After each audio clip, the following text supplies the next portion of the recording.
റംസാൻ മാസം ആയിട്ടുണ്ടല്ലേ. അപ്പോൾ എല്ലാവരും നോമ്പിനെ വരവേൽക്കാൻ വേണ്ടി കാത്തിരിക്കുകയായിരിക്കും അല്ലേ. ഇതിൻ്റെ ബിഹൈൻഡ് ആയിട്ട് കുറച്ച് സയൻസ് കൂടെ ഞാൻ പറഞ്ഞുതരാം കേട്ടോ.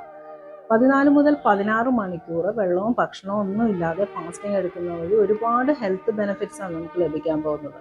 അതായത് നിങ്ങളുടെ ബോഡിയിൽ ഫാറ്റ് കംപ്ലീറ്റ് ഉരുകിത്തീരും. ഏകദേശം 10 മുതൽ 12 മണിക്കൂർ ഫാസ്റ്റിംഗ് എടുക്കുമ്പോൾ ഫാറ്റ് ബേണിംഗ് ആരംഭിക്കുകയാണ് ചെയ്യുന്നത്. ഒന്നോ രണ്ടോ ദിവസമൊന്നുമല്ല, ഒരു മാസം കംപ്ലീറ്റ് നമ്മളിങ്ങനെ ഫാസ്റ്റിംഗ് എടുക്കുമ്പോൾ നിങ്ങളുടെ മെയിനായിട്ട് വയറിൻ്റെ അടിഭാഗത്ത് അടിഞ്ഞിരിക്കുന്ന കൊഴുപ്പ്, അതായത് വിസറൽ ഫാറ്റ് കംപ്ലീറ്റ് പോകാനായിട്ട് ഇത് സഹായിക്കുന്നുണ്ട്.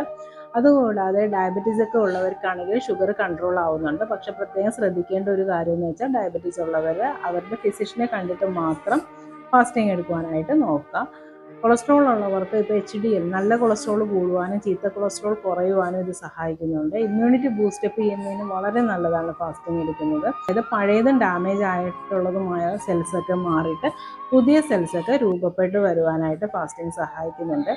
ഗട്ടിൻ്റെ ഹെൽത്തിന് വളരെ അധികം നല്ലതാണ്. നിങ്ങളുടെ വയറൊക്കെ കംപ്ലീറ്റ് ഒന്ന് ക്ലെൻസ് ആവാനായിട്ട് ഇത് സഹായിക്കുന്നുണ്ട്. സാധാരണ നമ്മൾ മൊബൈലൊക്കെ റീസെറ്റ് ചെയ്യില്ലേ ഹാങ് ആകുമ്പോൾ, അതുപോലെ തന്നെയാണ് നമ്മുടെ ശരീരം കംപ്ലീറ്റ് റീസെറ്റ് ആവും. അതുപോലെ സ്ട്രെസ് ഹോർമോൺ കോർട്ടിസോളിൻ്റെ ഉൽപ്പാദനം കുറയ്ക്കാൻ ഇത് സഹായിക്കുന്നുണ്ട്. ഇൻഫ്ലമേഷൻ അകറ്റാൻ വേണ്ടിയിട്ട് CRP ലെവലൊക്കെ കൂടുതലുള്ളവർക്ക് അത് കുറയാനായിട്ട് ഫാസ്റ്റിംഗ് ഹെൽപ്ഫുള്ളാണ്.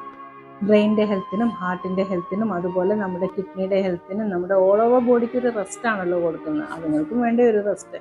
അപ്പോൾ അതുകൊണ്ട് തന്നെ ഫാസ്റ്റിംഗ് വളരെയധികം ബെനിഫിഷ്യലാണ്. പക്ഷേ എങ്ങനെയാണ് ഫാസ്റ്റിംഗ് എടുക്കേണ്ടത്, എന്തൊക്കെ ഭക്ഷണം കഴിക്കാം എന്നുള്ളതൊക്കെ ഞാൻ നെക്സ്റ്റ് വീഡിയോയിൽ പറഞ്ഞുതരാം. Okay, thank you.